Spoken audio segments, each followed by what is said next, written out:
হ্যাঁ, আপনিও আপনার চ্যানেলে 1 লক্ষ সাবস্ক্রাইব পাবেন শুধু 90 দিনের মাথায়। ইউটিউব চাইলেও আপনাকে থামাতে পারবে না। শুধু আমার দেওয়া এই ফর্মুলাগুলো আপনাকে সঠিকভাবে ব্যবহার করতে হবে। আপনারা যারা ইউটিউবার হওয়ার যাত্রায় নতুন নেমেছেন তাদের জন্য এই ফর্মুলাগুলো। আমি 100% গ্যারান্টি দিয়ে বলতে পারছি, যদি আপনারা প্রথম থেকে আমার এই ফর্মুলাগুলো সঠিকভাবে টানা 90 দিন ইউজ করতে পারেন তাহলে আপনার সাবস্ক্রাইব ও ভিউজ নিয়ে চিন্তা করতে হবে না। সো আর দেরি না করে ইন্ট্রোতে চলে যাই। নাম্বার 1, আপনার প্রথমেই বাছাই করতে হবে আপনার নিশ বা আপনি কোন ক্যাটাগরির উপর ভিডিও বানাতে চান। আচ্ছা বলুন তো, মানুষ রেস্টুরেন্টে কেন যায়? অবশ্যই খাবার খেতে। মানুষ ডাক্তারের কাছে কেন যায়? অবশ্যই চিকিৎসার জন্য। তেমনি কোনো ব্যক্তি চিকিৎসার জন্য রেস্টুরেন্টে যাবে না। ঠিক ইউটিউবেও বিভিন্ন ক্যাটাগরি অডিয়েন্স থাকে। আপনি যেই ক্যাটাগরির উপর ভিডিও বানাবেন সেই ক্যাটাগরির অডিয়েন্সটাই আপনার ভিডিওগুলো দেখবে এবং ইউটিউব আপনাকে সেই ক্যাটাগরির অডিয়েন্স সাজেস্ট করবে। তাই প্রথমেই আপনার ক্যাটাগরি সিলেক্ট করা উচিত, কিন্তু খেয়াল রাখবেন সেটা যেন মিক্স ক্যাটাগরি না হয়। শুধু একটি ক্যাটাগরি নিয়েই কাজ করবেন। Number 2, quality maintain. ইউটিউব করার একটি গুরুত্বপূর্ণ বিষয় হলো আপনার কোয়ালিটি মেনটেন করা। ইউটিউবে আপনার চ্যানেলে কোয়ালিটি যত ভালো হবে ইউটিউবে আপনাকে অডিয়েন্স তত বেশি সাজেস্ট করবে।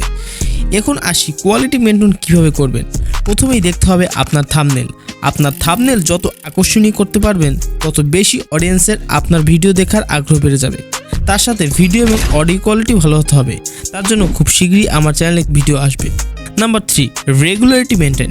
এই একটি কারণে আপনার চ্যানেলটি কোনোদিন গ্রো করবে না। ইউটিউব যাত্রায় প্রায় 80% ইউটিউবার তাদের ইউটিউব যাত্রা থেমে যায় এই একটি কারণে, যেটি হলো রেগুলারিটি বা ধৈর্য।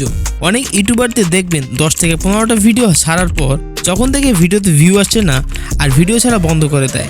এছাড়া আপনি যদি রেগুলারিটি মেনটেন না করেন, যেমন আজকে একটি ভিডিও ছাড়লেন আবার 10 দিন পর আরেকটি ভিডিও ছাড়লেন, এভাবে যদি চলতে থাকেন তাহলে কোনোদিন আপনার চ্যানেলটি গ্রো করবে না।